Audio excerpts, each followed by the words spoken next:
अस्सलाम वालेकुम स्टूडेंट्स आज के लेक्चर में हम federal board 10th class biology का मॉडल पेपर डिस्कस करेंगे। उसमें सबसे पहले हम डिस्कस कर लेते हैं एमसीक्यूज़। तो सबसे पहला एमसीक्यूज़ है inhaled and exhaled oxygen concentration differs with each other due to. इसका मतलब यह है कि जो एयर हम इनहेल करते हैं उसके अंदर होती है 21% ऑक्सीजन, और जो एयर हम एक्सेल करते हैं जब हम सांस बाहर निकालते हैं और जो हवा हम एक्सेल करते हैं उसके अंदर होती है 16% ऑक्सीजन। अब ये जो 5% ऑक्सीजन का डिफरेंस होता है ये क्यों होता है? ये 5% ऑक्सीजन का डिफरेंस क्यों आता है? आपको पता है जब हम सांस अंदर लेते हैं तो हमारे लंग्स में से ये जो 5% ऑक्सीजन होती है ये जाती है हमारे ब्लड के अंदर, और फिर ब्लड से फिर सेल्स में जाती है, और सेल्स के अंदर ये ऑक्सीजन यूज़ होती है फूड की ब्रेक डाउन के लिए, यानी सेलुलर रिस्पिरेशन में यूज़ होती है। तो इस दफ़ा हर दफ़ा जब हम सांस लेते हैं जो हम हवा अंदर लेके जाते हैं उस हवा में से कुछ हवा जो हमारे ब्लड के अंदर जाती है, कुछ उस एयर में से कुछ ऑक्सीजन हमारे ब्लड के अंदर जाती है, और वो ऑक्सीजन फिर सेल्स में यूज़ होती है इन सेलुलर रिस्पिरेशन। तो ये जो 16% और 21% में से 5% का डिफरेंस आता है ये उसी ऑक्सीजन का होता है जो हमारे लंग्स में से हमारे ब्लड के अंदर जाती है और फिर यूज़ होती है, हमारे सेल्स उसे यूज़ करते हैं for aerobic respiration for break down of food. तो ये जो 5% का डिफरेंस आता है वो क्यों आता है? Due to utilisation of oxygen during aerobic respiration, यानी जब हम हर दफ़ा जो एयर इनहेल करते हैं उसमें से ऑक्सीजन हमारे ब्लड के अंदर जाती है और वो ऑक्सीजन फिर सेल्स में यूज़ होती है फॉर एरोबिक रिस्पिरेशन। तो इस वजह से इनहेल्ड और एक्सेल्ड जो ऑक्सीजन होती है उसमें डिफरेंस आता है। नेक्स्ट है which of the following metabolic waste is deposited in the leaves of tomato plant, यानी टोमेटो प्लांट्स के जो लीव्स होते हैं वहाँ पे कौन सा मेटाबॉलिक वेस्ट डिपॉजिट होता है, और इसका करेक्ट ऑप्शन है ऑप्शन बी कैल्शियम ऑक्सलेट। ये जनरल स्टेटमेंट चैप्टर नंबर 2 से ली गई है। तो calcium oxalate as a metabolic waste store होता है टोमेटो प्लांट्स के लीव्स के अंदर। अच्छा, in binary of amoeba the offspring lack genetic variation because amoeba के अंदर बाइनरी में आपको पता है क्या होता है, एक सेल से दो डॉटर सेल बनते हैं, और अमेबा के अंदर ये जो दोनों डॉटर सेल्स होते हैं ये हूबहू पेरेंट जैसे होते हैं और आपस में भी एक दूसरे से मिलते जुलते होते हैं, हूबहू एक जैसे होते हैं।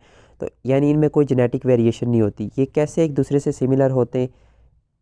बिकॉज दे रिप्रोड्यूस्ड एसेक्सुअली, या फिर आप कह सकते हैं ये दोनों इस पेरेंट सेल से माइटोसिस के प्रोसेस के ज़रिए बने हैं, एसेक्सुअल तरीके से बने। इस वजह से ये दोनों एक दूसरे से डिफरेंट नहीं है बल्कि एक दूसरे जैसे ही हैं।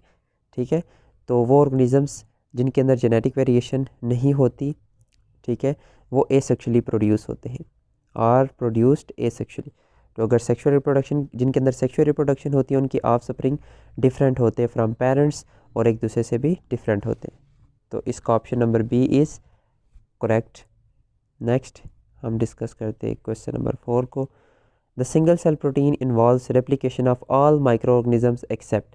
सिंगल सेल प्रोटीन्स, ये जो टॉपिक है ये चैप्टर नंबर 8 से लिया गया। आपका जो बायोटेक्नोलॉजी वाला टॉपिक है उसका लास्ट टॉपिक है सिंगल सेल प्रोटीन। और सिंगल सेल प्रोटीन में हम यूनिसेलुलर ऑर्गेनिजम्स को यूज़ करते हैं for making different food components, जैसे बैक्टीरिया, यीस्ट और एल्गी वगैरह को यूज़ करते हैं। तो इसमें हम वायरसेस को नहीं यूज़ करते। तो इसका जो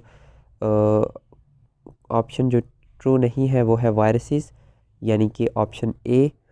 नेक्स्ट है question 5। DNA is very delicate molecule in chromosomes it is supported by. आपको पता है जो क्रोमाटिन या फिर क्रोमोसोम होते हैं, ये क्रोमोसोम है। क्रोमोसोम किससे बने हुए होते हैं? They are made up of, अगर मैं इसको जूम करके बताऊँ तो इसके अंदर इस तरह का डबल स्ट्रैंडेड डीएनए होता है, और ये डीएनए कुछ प्रोटीन्स के अराउंड लिपटा हुआ होता है। उन प्रोटीन्स को हम कहते हैं हिस्टोन प्रोटीन्स। तो option number C is correct. इसके बाद नेक्स्ट है apart from hearing also performs the function. Ear जो होते हैं वो हीयरिंग के अलावा कौन सा फंक्शन परफॉर्म करते हैं? Yes, they control body balance. ये बॉडी के पोस्चर को, बॉडी के बैलेंस को भी देख रहे होते। इसके बाद नेक्स्ट है hinge joint with allows movement in one plan. Hinge joint आपको पता है, इसकी एग्जांपल में आ जाता है एल्बो जॉइंट और नी जॉइंट। एक ऐसा हिंज जॉइंट जो कि एक ही डायरेक्शन में, एक ही प्लान में मूवमेंट शो करता है। नेक, हिप और शोल्डर, ये तीनों तो हिंज जॉइंट की एग्जांपल नहीं है। तो इसका ऑप्शन सी ही है। आपको पता है जो नी जॉइंट है वो एक ही प्लान में मूवमेंट शो करता है। ये 3 प्लान दिखाए गए हैं बॉडी के। आप देखें यहाँ पे जो नी जॉइंट होते हैं वो इस तरह से फ्रंट, नी जॉइंट की जो मूवमेंट होती है वो होती है ऐसे फ्रंट और बैक, ठीक है। यानी ये इसी प्लान में, ये जो पिंक में है ना, ये एक प्लान को शो कर रहा है जिसे हम कहते हैं सैगिटल प्लान। तो इसी प्लान में वो फ्रंट और बैक मूवमेंट शो करते हैं, ये वाले नी जॉइंट, ठीक है। तो इसका ऑप्शन नंबर क्वेश्चन नंबर 7 का ऑप्शन सी इज़ करेक्ट। इसके बाद नेक्स्ट है calcitonin and parathormone work in collaboration with each other for the regulation of. Calcitonin और पैराथॉर्मोन दोनों का काम होता है ब्लड के अंदर कैल्शियम की कंसनट्रेशन को रेगुलेट करना। कैल्सिटोनिन जो होता है ये ब्लड के अंदर कैल्शियम की कंसनट्रेशन को कम करता है और पैराथॉर्मोन ज़्यादा करता है जब भी कैल्शियम की कंसनट्रेशन कम होती है। इसके बाद दोनों का काम होता है कैल्शियम को ब्लड के अंदर रेगुलेट करना। Applying your knowledge of inheritance, question number 9 है applying your knowledge of inheritance, pin point the correct genotype of a true breeding round plant, round seeded plant. ये आपने पढ़ा होगा कि जो राउंड सीड होता है वो एक डोमिनेंट ट्रेट है। जो राउंड है सीड की, प्लांट की अगर हम बात करें पी प्लांट की, तो उसके अंदर राउंड और रिंकल ये सीड शेप की दो फॉर्म्स हैं। राउंड जो होता है वो डोमिनेंट ट्रेट है, ठीक है। और ट्रू ब्रीडिंग का मतलब ये होता है कि जैसे मैं कहता हूँ ना ये राउंड है, एक सीड राउंड है, ठीक है। अब अगर मैं कहता हूँ वो राउंड सीड अपनी जीनोटाइप के हवाले से ट्रू ब्रीडिंग है। ट्रू ब्रीडिंग का मतलब ये होता है कि उसके अंदर जो दोनों जीन्स है ना, ये दोनों अलील्स हैं जो इस जीन को, इस कैरेक्टर को कंट्रोल कर रही हैं, वो दोनों के दोनों क्या हैं, होमोजाइगस, ठीक है, डोमिनेंट। मतलब दोनों उसके अंदर ये वाली अलील्स होंगी, दोनों बड़ी वाली अलील्स होंगी। क्योंकि आपको पता है जो राउंड वाला राउंड सीड शेप ट्रेट है, राउंड सीड शेप ट्रेट है, ये डोमिनेंट होता है और रिंकल वाली रिसेसिव होती है, ठीक है। राउंड को हम रिप्रेजेंट करते हैं आर से, रिंकल को हम रिप्रेजेंट करते हैं छोटे आर से, ठीक है। तो अगर हम कहते हैं ना कोई भी सीड है वो कोई भी प्लांट है उसका जो सीड है वो राउंड है और वो ट्रू ब्रीडिंग है जीनोटाइप के हवाले से, ठीक है। राउंड और ट्रू ब्रीडिंग, इसका मतलब है उसकी जीनोटाइप ये वाली होगी।